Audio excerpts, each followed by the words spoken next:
အခုရိုးသားပြက်စီတဲ့အချက်ဘယ်အချက်တွေကြောင့်ရိုးသားပြက်စီလဲနော်အဲ့ဒါကိုကျွန်တော်အခုဆက်လက်ပြီးတော့သင်ပြသွားမှာဖြစ်ပါတယ်ပြီးတော့ရိုးသားရှိနေတဲ့အချိန်မှာအငွေ့ရှူတာနော်အငွေ့ရှူလို့ရိုးသားပြက်နော်ဆေးရွက်ကြီးရဲ့အငွေ့ပဲရှူရေနွေးငွေ့ပဲရှူ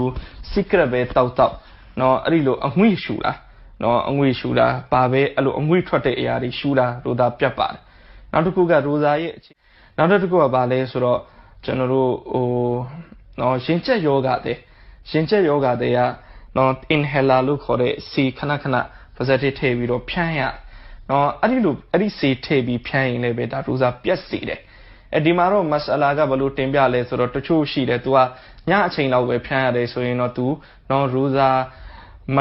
မညတို့စေဒီမတိုင်ခင်တို့သူဖြန်းပေါ့ရိုးသားရှိနေတဲ့အချိန်မှာတော့သူမဖြန်းရအောင်နော်ဖြန်းမယ်ဆိုရင်တော့ရိုးသားပြတ်သွားလိမ့်မယ်တချို့ရှိတယ်အာစမာရှိတယ်ရင်ကျက်ရှိတယ်အရန်ပြင်းတယ်ခဏသူဖြန်းနေရနော်ခဏနိုင်ဘတ်တစ်ခါတနားရီတစ်ခါသူဖြန်းနေရတယ်ဆိုရင်တော့ဒီနေရာမှာတော့ဖီကာပညာရှင်တွေကအကောင်းဆုံးပုံစံပါလဲဆိုတော့သူရိုးစာကိုလည်းပဲမစွန့်လွတ်ပဲနဲ့ရိုးစာလေးထားဒီစီလေးဖြန်းပေါ့ဒါပေမဲ့သူတနေ့ကျမ်းမာလာတဲ့အချိန်ကျရင်တော့ကသွားထားနိုင်ဖို့ကြိုးစားပါဒီရိုးစာလေးကိုနော်ဒီတော့နော်သူစီလေးနော်အကောင်လေးကိုဖြန်းရင်လည်းရိုးစာတော့မစွန့်လိုက်ပါနဲ့ရိုးစာကိုလည်းပဲထားလျက်နေလိုက်ပါဆိုပြီးတော့တင်ပြတို့ပေမဲ့အတက်နိုင်ဆုံးကတော့ရိုးစာရဲ့အချိန်တွေမှာအဲ့ဒီ inhaler ဒီ green ရှူတဲ့စီကိုတော့မသုံးမိဘူးတော့ implant use ကနောက်တစ်ခုကနှာခေါင်းသွေးရှံတာက2မျိုးရှိတယ်နှာခေါင်းထဲကသွေးကအပြင်ကိုထွက်တာနော်အပြင်ကိုထွက်တယ်ဆိုရင်တော့ရိုးသားမပြောက်နှာခေါင်းထဲကသွေးကအတွင်းထဲကိုပြန်တက်ပြီးတော့လေချောင်းလေးကိုစီးဝင်သွားတယ်ဆိုရင်တော့ရိုးသားပြတ်တယ်နော်ဒါကတော့နှာခေါင်းသွေးရှံတဲ့သူကွက်ကိုခံစားမိလိမ့်သွေးကအပြင်ကြီးပဲထွက်လာတာလားနော်နှုံးဆိုရင်တစ်ခါနှာခေါင်းကိုပိတ်လိုက်လို့မော့လိုက်လို့သွေးကလေပြန်ပြီးတော့အတွင်းထဲကနေလေချောင်းလေးကိုစီးဝင်သွားလားလေချောင်းလေးစီးဝင်တယ်ဆိုရင်တော့ရိုးသားပြတ်ပါတယ်နောက်တစ်ခုကကိုးငုံပြီးတော့အိပ်ပျော်ရတာညဘက်ကိုးငုံပြီးတော့အိပ်တယ်တချို့အကျင့်ရှိတယ်ကိုးငုံပြီးအိပ်တာဒီတော့အိမ်နဲ့မနက်စေဒီလည်းမနိုးလောက်တော့မနက်အေးရထားတော့စေဒီအချိန်ကုန်သွားပြီဒါမှမဟုတ်မှာကိုးငုံရတာကိုးကတချို့အဖတ်တွေကြံနေတယ်အရည်တွေကြံနေတယ်အဲ့ဒါဆိုရင်တော့အဲ့ဒီနေ့ရဲ့လူစားရတော့မှမဟုတ်ပါဘူးနောက်တစ်ခုကဘာလဲဆိုတော့နော်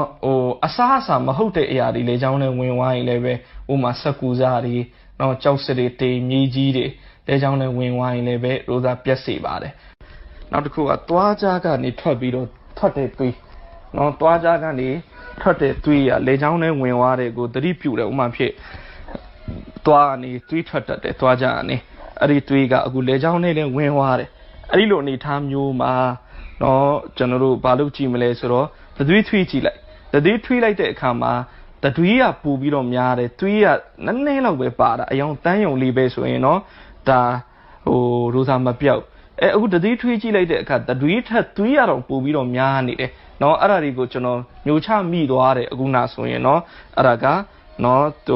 ရိုးသားပြက်စရာရှိပါတယ်နောက်တစ်ခုကနော်ကျွန်တော်တို့